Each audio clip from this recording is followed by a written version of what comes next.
Rev it up and welcome to Cars Yeah, show number 1271. If you love what you do, you've never worked a day in your life. This is Cars Yeah, where you'll enjoy interviews with inspiring automotive enthusiasts. Mark Green is here to provide you with a fuel injection of automotive inspiration. So get in, sit down, buckle up, and get ready for a wild ride here on Cars Yeah.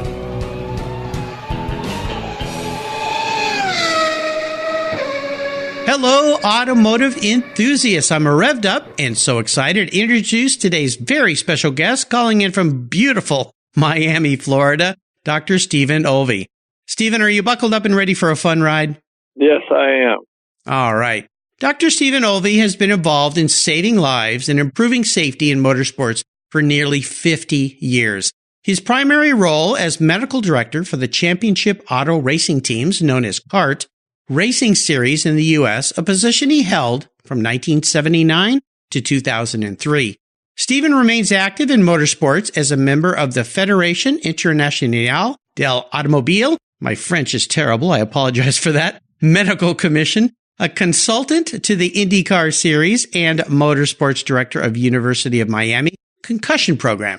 He's the associate professor of Clinical Neurology and Neurosurgery at the University of Miami Miller School of Medicine. He has republished his memoir book, Rapid Response, My Inside Story as a Motor Racing Lifesaver, with the foreword by Alex Zanardi. We're going to talk about that and also about a little movie thing going on here. So, Stephen, I've told our listeners just a little bit about you. Would you take a brief moment and share a little bit more about your career and your passion for motorsports and for helping other people? Well, I grew up in Indianapolis, and as a result of that, I became a race fan at a very young age. And I went, when I was a resident in medical school, I went out to the Union Building, and there was a card on the bulletin board that said, anybody that wants to work at the racetrack could sign up. And so I did, and I ended up in the infield taking care of people with too much sunburn and too much alcohol, and that was my beginning. But one thing led to another, and I was very interested, and I finally ended up on the racetrack and then eventually became medical director of USAC when they started a program that went to all of the races. And back in that period, 1 out of 7 drivers died every year in the major forms of auto racing. That included NASCAR, Formula One, and IndyCar. And so I thought that was pretty horrible. And when I associated with Dr. Terry Trammell in the early 80s, we decided to do something about that. And we really looked at cause and effect.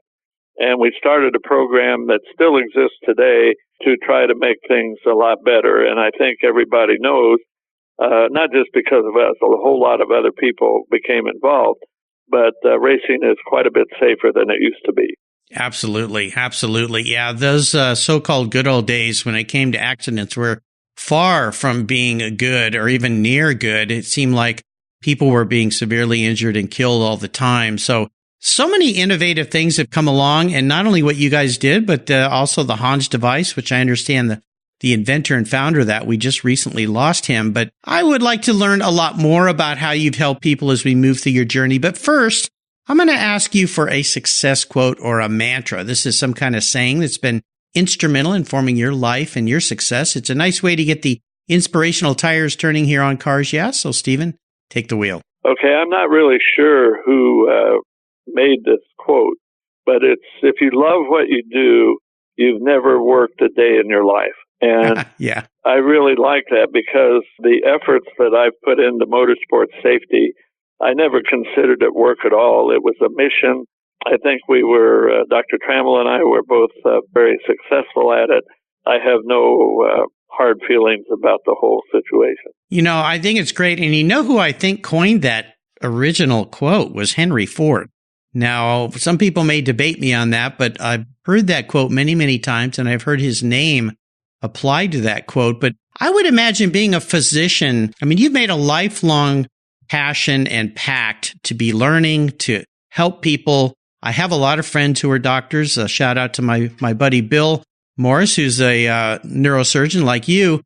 Would you say that combining your passion for medicine and racing, has been the best of both worlds for you? Yeah, I want to say one thing. I'm not a neurosurgeon. I'm a neurocritical care doctor. So I work with neurosurgeons quite often. But yes, that the two went together, and that worked out quite well. Yeah, well, it's fantastic what you've done. No doubt you've made an impact on so many people's lives over the years, and that's got to give you a very warm feeling. I mentioned in the beginning here, you've been doing this for nearly 50 years. That's a long time. It sure is. I really started, the year I started at the racetrack was in 1966. It's that long ago. So, but it seems like it went by quite rapidly, to be honest. And when I think about back in 1966, I can't really believe it. I have to look at pictures and that kind of thing. The first patient I took care of, believe it or not, was Graham Hill. The first year he raced at Indianapolis, and oh my gosh, that's quite a while ago. Yeah, it's amazing. Time does fly, and it seems to fly faster the older we get. I've got that same feeling myself here. It's a little frightening some days. You just go, where is my life going? Well, I would like to go back in time into your life here and have you share a story that instigated your personal passion for cars. You talked about taking that card off the wall and going and helping at the racetrack as a young person, just getting into your medical profession. But is there a pivotal moment in your life when you realized that you were indeed a lifelong car guy? This is pretty humorous. I was only 15, and I couldn't wait to get my driver's license at 16. And I went with my mother to the grocery store. So she went inside to look for groceries, and I was out in the car. So I thought, whoa, this is an opportunity to start this thing up. And we had a 57 Chevy with a big engine because my dad liked cars. I got it going, and I had it in neutral, and I slowly, just because I love the noise, I slowly pushed the accelerator pedal, the throttle, to the floor and blew the engine up. Oh my gosh! Oh no! And that did not go over well at all. But I thought that was one of the coolest things I'd ever done. And that's a fact. Oh my gosh. Well, yeah, not a very good start here. So did your folks let you get your license when you turned 16 after that? Yes, they did. Oh, nice folks. Well, we all make mistakes, but oh my gosh, that's a big one for sure. Oh my goodness. Well, let's take a look at some other challenges and maybe a failure or two that you faced along the way in your career. I like this question, not so much because you got to relive a time that might have been challenging. It's more about what it taught you and what you learned. And I always tease my friends who are physicians about how they're always, quote unquote, practicing medicine because it's an ongoing thing. There's always things moving, always things changing. But let's talk about one of those times that kind of pushed you up against the wall and challenged you a bit, would you? Well, this is a little off course, but my wife and I decided, because our kids lived in Georgia, that it would be really neat to build a house in North Georgia Mountain so we'd have a place to go in the summer and later in life, and then, live in Miami in the winter. We bought a lot on a water ski lake, which I've done for years, in North Georgia Mountains, and decided that we'd build a home. And we hooked up with a bank up there and a builder that seemed like a really good guy. And to make a long story shorter, we got ripped off by the bank and the builder, who turned out were in partnership really to mess people up from Florida, because we couldn't be there every day while the house was being built. And They had this scam going, and it wasn't just my wife and I. There were several people involved. We ended up having to go into foreclosure. There wasn't any way around it. The house originally was supposed to be $320,000, and it ended up costing over $720,000. Oh my gosh. And there wasn't really much we could do about it at all. And we had to go through that, and it took out about half of my retirement fund from the University of Miami to get through it. But interestingly enough, things turned out badly for those who did what they did to us. And the owner or the president of the bank ended up killing himself. The they got taken over by the FDIC, and the chief financial officer is still in jail.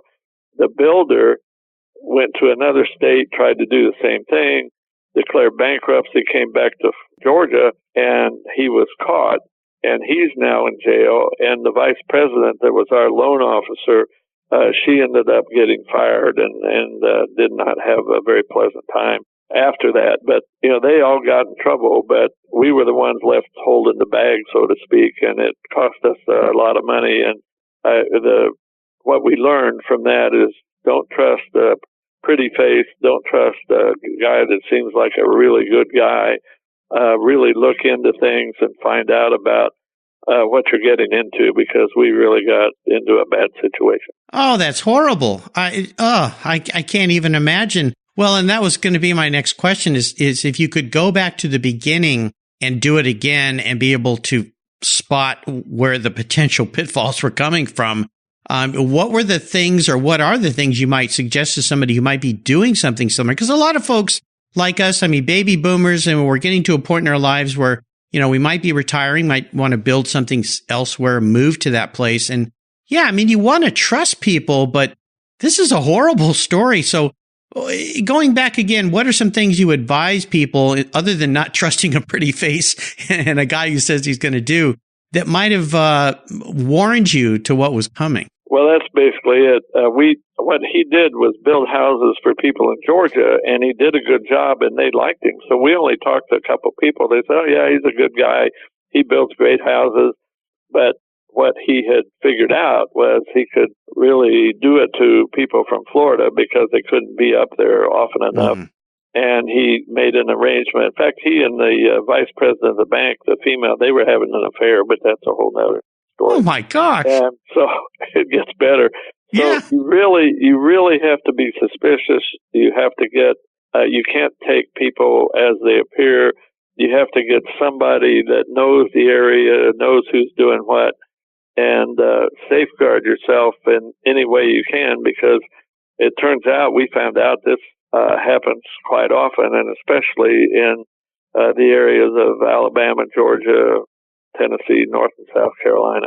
Wow. Oh, that's horrible. I'm so sorry that you had to go through that. I can't even imagine what a nightmare that must have been for you. So, yes, it was. Oh, my gosh. Well, let's move on to something a little more fun here and talk about your first really special car that you had in your life, and maybe share a memory or two about that vehicle that are more on the positive side, other than blowing up engines, maybe. Well, when I looked at this question, it said car, bike, or truck. And so what the most fun I've had, I think, and the most exciting was, I love motorcycles, and I finally got a Ducati 748. And to me, that was just the best of the best. And so I signed up to go to a test day, an open test at Moroso Speedway in near Fort Lauderdale. My wife and my son were the pit crew, and I had the full leather suit. I had a really good helmet. I had all the stuff. We didn't know anything much what we were doing, but it was a fabulous motorcycle and strictly stock. Believe it or not, nobody's going to believe this that's listening to it, but we had 3 20-minute sessions. Mm-hmm. And in the second session, I got within a half a second of the track record for a stock Ducati 748. Wow. And so that made me feel really good. And then in the third session, a guy riding in front of me went off the track, had a horrible crash, and I was getting tired, and I came in. My wife said, you got 10 more minutes. And I said, no. I said, it's over. I'm going to kill myself. And so I was happy with the result, and that was it. And that was the end of my motorcycle racing career.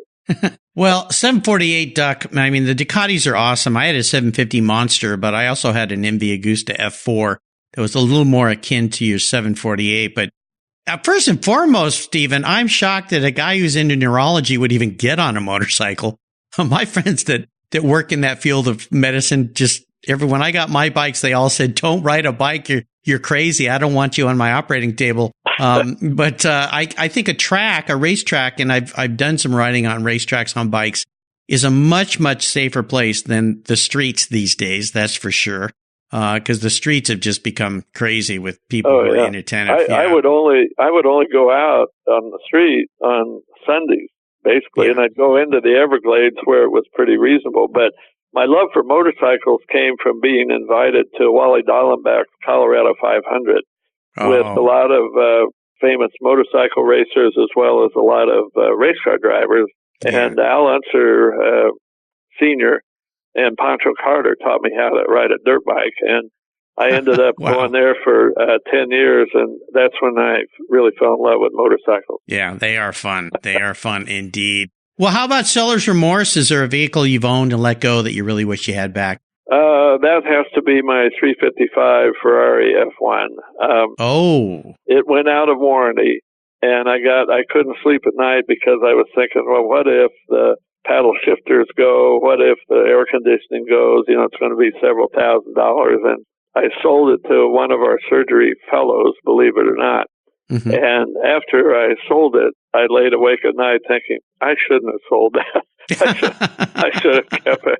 So, because it's the favorite car, my favorite car that I've ever had. And I just, I really liked it, but I was too worried about it. Now, I have had a lot of friends that have saved and worked very hard in their careers to be able to afford their first Ferrari. And this is the way the story always goes. Exactly yours. They're too afraid to drive it because they're afraid something's going to happen to it. They don't take it to work because they're afraid their employees all think that they're skimming all the money out of the business and putting it all towards their car. They won't take it out at night and leave it parked anywhere because somebody might hurt it. So it ends up basically in the garage. And after about a year and a year of depreciation, if they bought the car new, they kind of go, I think I need to get rid of this.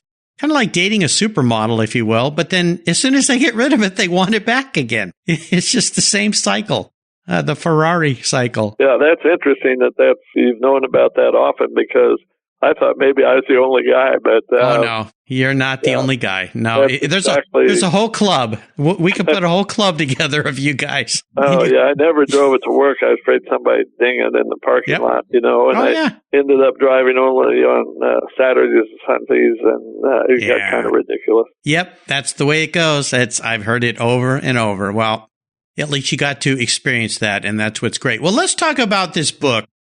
Rapid Response. It's a fascinating book about your life and about saving lives and helping people and improving safety on racetracks. The fact that you've brought it back now and freshened it up, if you will, I'd love for you to talk about this. And also, as I mentioned in your intro, there's maybe a movie involved here. So tell us what our readers could experience when they grab your book, Rapid Response. Well, that's exactly right. What happened is one of the directors that works for Universal Studios read my book, and this was several years ago, actually, and really enjoyed it and got the idea that maybe one day they might do a movie about it. And originally they were going to try to have actors and make a regular movie and tell the story and that kind of thing. And then they decided that the best story was how we went from knocking off 1 out of 7 drivers a year to where it is now, how the story of Dr. Trammell and I doing the research that we did and dealing with the people that we did and really looking at what caused the injuries and the fatalities that were going on. And that's the story in the book. Well, they've made a movie with the same title, Rapid Response. That's a documentary, and the premiere is going to be the Thursday night before the Indy 500. And it's going to go in selected theaters, all over the place. We've seen, my wife and I and some other people, Dr. Trammell and his wife and so on, saw a early screening of it, and we think it's really, really good. Well, as a result of that, the publisher of my original book, which was back in 2006, decided that they wanted to republish another edition, and they wanted me to write another chapter to bring kind of everybody up to date of the 11 years that had gone on, since that time. And a lot of things have happened, but it's just continuing the same story, which is basically our story, and we brought it up to the present time. So I think my feeling is it's a very interesting chapter, and it will open a lot of eyes if people do buy the book to read it. And people that never had the book, I think, to hear the whole story about how it happened. And it doesn't only tell the scientific stuff. I mean, there's all kinds of other stuff, it's probably not good to talk over on the phone, is in the book. And so that's the project that I'm most interested in at this time. It's absolutely fantastic. Now, let me have you touch on, I know the complexity of improving safety in racing is just that. It's very intricate, very complicated. There's so many moving parts to this, and not much like a race car. But if you could single out maybe one or two things that made significant improvements in safety for drivers in racing, what would they be? Well, the biggest one recently, or sort of recently, is the Hans device. And that was invented by Dr. Bob Hubbard, PhD, his brother-in-law, who thought of the idea. He was an engineer, and they put it together. And the original Hans device was a big, bulky thing that only a very few people used, mostly in sports car racing. But like I said, it was very few. And after Ayrton Senna was killed, the FIA was looking at whatever they could to eliminate basilar skull fracture and injuries like that. And they even looked at airbags and so on. And it happened that this work was being done in Europe at a place where a guy just happened to have a Hans device. And so while they were looking at all kinds of other things, he put the Hans device on the dummy, and the loads that were experienced by the neck were decreased 40 to 60% with the Hans. And so they really got to work, and it was Daimler-Benz that actually did this. They got the Hans to where it was much smaller. You know, the thing that always amazes me and people when they look at a Hans device, it looks like a simple thing, but the amount of work and that went into it to get it to where it is today, they got it so it would fit in all kinds of racing cars. And it's held in place by the shoulder belts that you have. And since the Hans device has been made mandatory in all major forms of motorsports, there has not been one single fatality from a basilar skull fracture. And that's what killed Dale Earnhardt. It's what killed 2 people in Indy Car. It killed 5 other people in NASCAR. It's been a tremendous lifesaver advantage. Yeah, a tremendous lifesaver. No question about it. Yeah, it's absolutely fascinating. I had another physician on the show a while back, Dr. Stephen Moran. Do you know who he is? No, I don't. The name sounds familiar, but I don't know him, actually.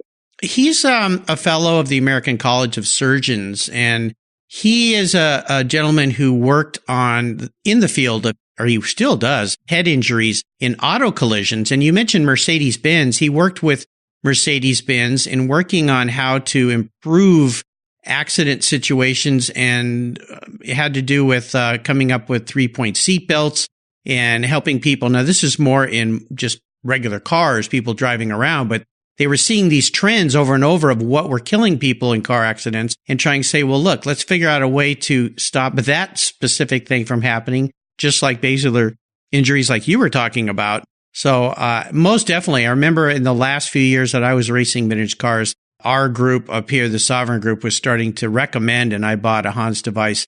I always just felt a little bit safer in the car with that thing on. It was always a little goofy and awkward, and you'd look at it and go, how could this help? I don't quite understand. But when you start to study it and you look at videos of how it keeps your head from extending, it's an amazing device. And it seems so simple in its design. Yeah, but it was brilliant. And if you think back, there's a lot of things in medicine through the years in a lot of different areas that turn out to be very simple looking, but it took a long time to discover.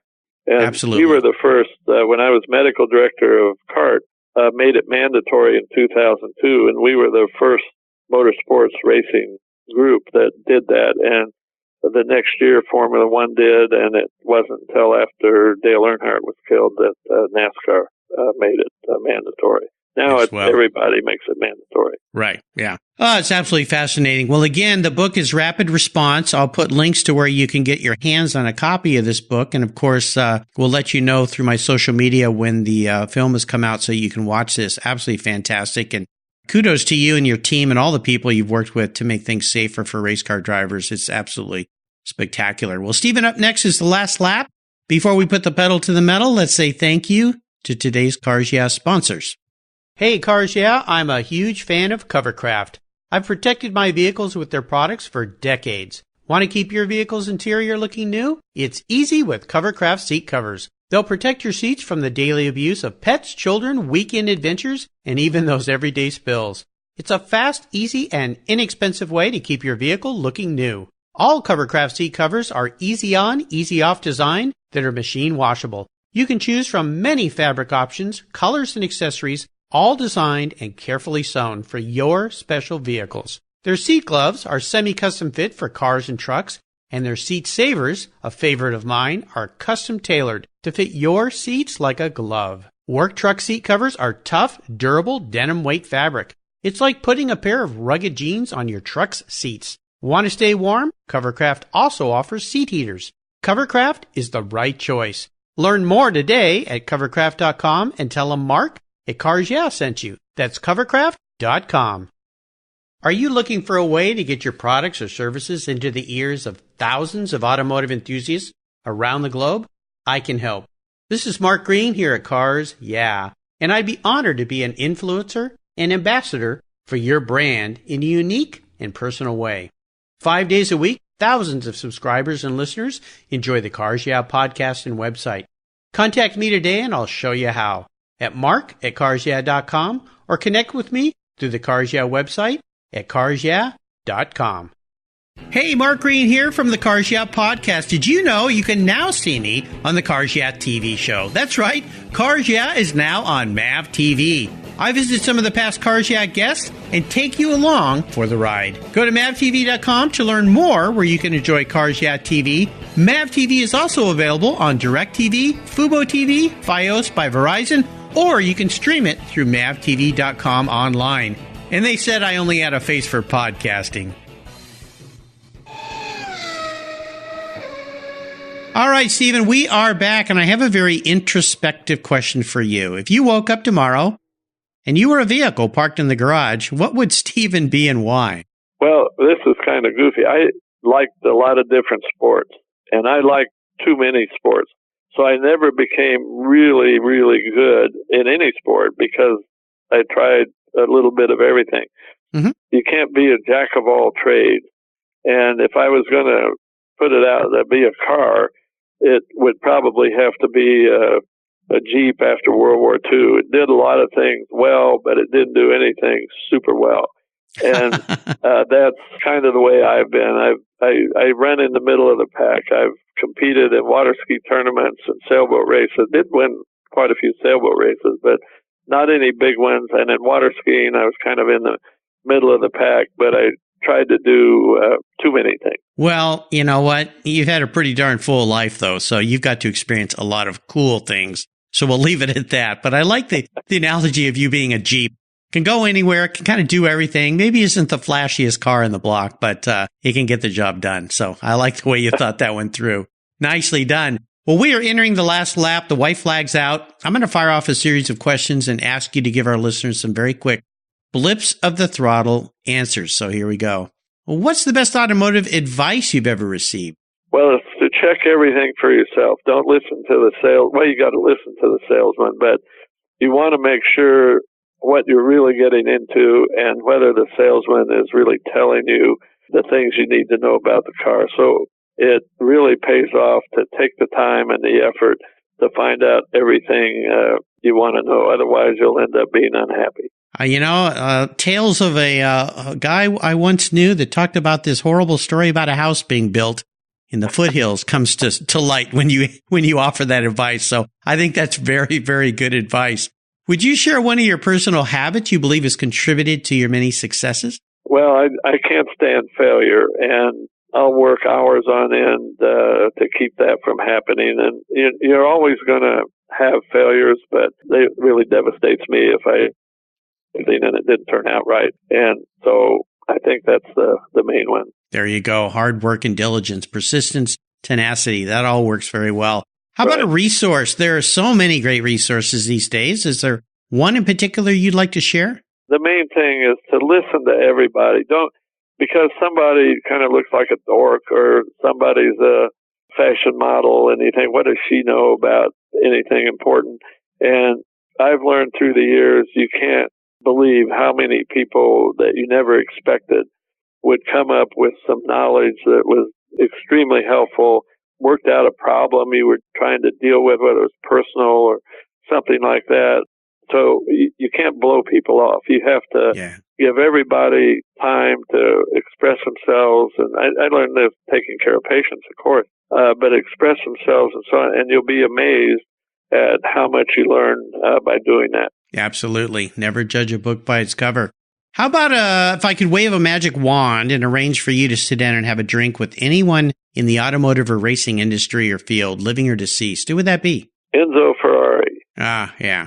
That'd be a cool one. The reason is, to me, I think, I'm a Ferrari lover, but how he had the passion and the dream and the ability to develop a car that, to this very day, the majority of people, whether they're into racing, into cars, or whatever, consider the Ferrari as the creme de la creme of automobiles. And it's the only make that many people, all you got to do is watch a Formula One race on television and see all the Ferrari flags and all the Ferrari hats and shirts and whatever.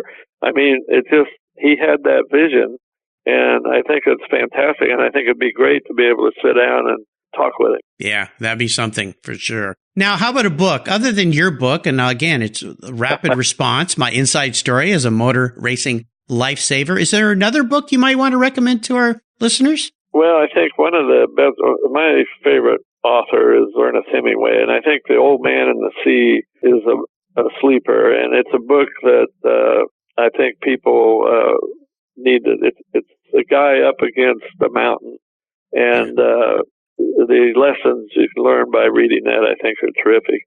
And if you want a short verse type of thing, I think it's Not the Man in the Arena by Teddy Roosevelt. I think that's a fantastic piece that everybody can learn from and improve. Yeah, I love that. Yeah, that's absolutely fantastic. But, what can you go wrong? You can never go wrong with Ernest Hemingway. And I always love the way Ernest Hemingway wrote. He could put things together so succinctly and clearly without any extra words and still get the message across. Whenever I try to sit down and write something, I always ask myself, how would Hemingway write this? And I actually found an app that is a Write Like Hemingway app, and you can put your sentence in there and it basically makes it like Hemingway would write it. It's hilarious. It actually kind of works. Yeah, it's pretty cool. Pretty cool. Well, those are great books you've recommended. I'll make sure I put links to those on Stephen's show notes page. Just go to carsyeah.com, type in Stephen Olvey, Olvy, is the spelling of his last name, and these books will be listed there with quick, easy links to buy.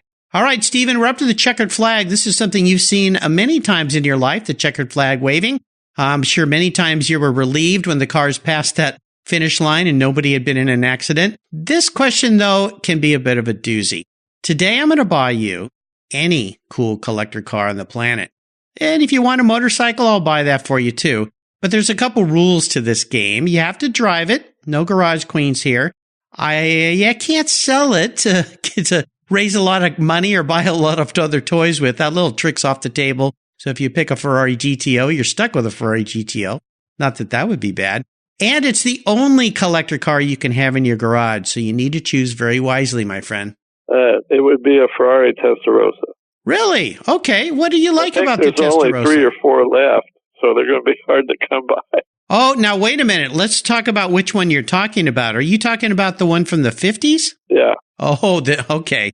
Yeah. Okay. You just raised the bar on me. You just wiped out my whole bank account in one fell swoop. Actually, there are more than 3 of those. And on the lawn at Pebble Beach, year before last, they had all the TR 250s out there on the lawn. Some of them were the beautiful pontoon fendered versions of that car. I think there was about, I dare say maybe 15 cars, maybe 16 of those cars. Yeah, absolutely. So I'm going to send you some pictures I took of that event. And I thought there were only 4 left. Maybe that was a particular model. It may have been. You would know a lot better than I do. It may have been, but I'm going to send you some pictures so you can pick the right one so I can go to the right guy and get that car for you. But, yeah, those cars are quite special. I mean, they're just, Scaglietti designed some of those vehicles. Beautiful, beautiful cars. Now, am I correct to assume that you would like yours in Rosso red? Absolutely. Yeah, I kind of thought so. Well, you look pretty good driving around Miami in one of these things, so I'll see what I can do for you. It may take me a little while, so don't hold your breath, but I'll get to work on that right away. I'm looking at my bookcase here. I have a model of one in my bookcase by a company called CMC. They make some beautiful models. I look at that thing all the time thinking, man, wouldn't it be nice to have one of those? They're just so special. So, all right, Stephen, well, you have taken us on a great and very safe ride today. I appreciate that. We didn't hit any guardrails, so we didn't need any of your services. I really enjoyed your stories, and I want to thank you for sharing your amazing and so important journey. All the lives you've impacted and helped throughout the years is absolutely spectacular. Could you maybe offer us a little parting piece of wisdom or guidance before you drive off into that Florida sunset in your very own Ferrari Testarossa? I don't know. I think don't put off today what you might be able to do. Don't put off until tomorrow what you can do today. I think that's a mistake too many people make. And you can save for a rainy day, but what if the rainy day never comes? It's never made sense to me to do that. I think you have to live life, get the most out of it, and I think that's probably the most important thing I can say. It's really important, and as we get older, and I'll speak only for myself here, not for you, Doc, is you start to realize how valuable every day is, and that time is the mortal enemy of us all because it is relentless.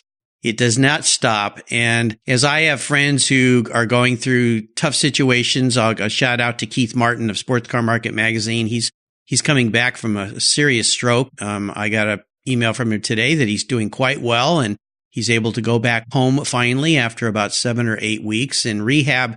That you just don't know what every day might bring. So you know what, listeners, get out there, enjoy life, do something you've been thinking about. Just do it. Start doing it now. I don't care what it is, because don't wait, because again, that day may not come. So take the advice of your doctor here, Dr. Stephen Olvey. And what's the best way for our listeners to get their hands on a copy of Rapid Response, this book of yours? Well, it's going to come out the end of April 30th, I believe. And, of course, it'll be on different websites. I'm sure Amazon will have it and so on. Oh, yeah. I think, and there'll be some stuff coming from the publisher to announce it, but I don't really know. I probably should, but I don't know how they're going to promote the book. But I'm sure they'll do a good job with it. They did with the original version. So just keep an eye out for it. Well, I'll tell you what I do for you, Stephen. Our good friend Judy Stropus, who connected me with you, she's a past guest here. I'll bet she knows how we can get our hands on that. So I'll ask her. I'll make sure that I promote that on your show notes page on the Cars Yeah website and on my social media. I can't wait to get my hands on a copy. And listeners, just go to carsyeah.com, follow along with me in social media. I'll make sure that you know how you get your hands on this book. It's absolutely fantastic read. I think you're going to enjoy it. Hey, Stephen, thanks for calling in today. Thanks for being so generous with your time and expertise and for sharing your incredible experiences with our listeners. Until you and I talk again, I'll see you down the road. Well, thank you. You're welcome. You take care of your cars, but who takes care of your investments? Tune-ups aren't just for engines. Updating your financial plan is important too. Your GPS may take you from A to B, but it won't help you on the road to financial freedom. For that, you need a good co-pilot and a very trusted advisor. Chris Kimball, CFP, is just the man for the job. He'll guide you down that road without driving you crazy. For over 25 years, Chris has helped people just like you and me with their financial planning and investments. With a master's degree in financial services, he is eminently qualified, and he's a car guy too. Learn more at chrisvkimball.com or call 866-ON-A-PLAN. Securities through Money Concepts Capital Corp., member FINRA SIPC. CK Financial Services is not affiliated with Money Concepts Capital Corp.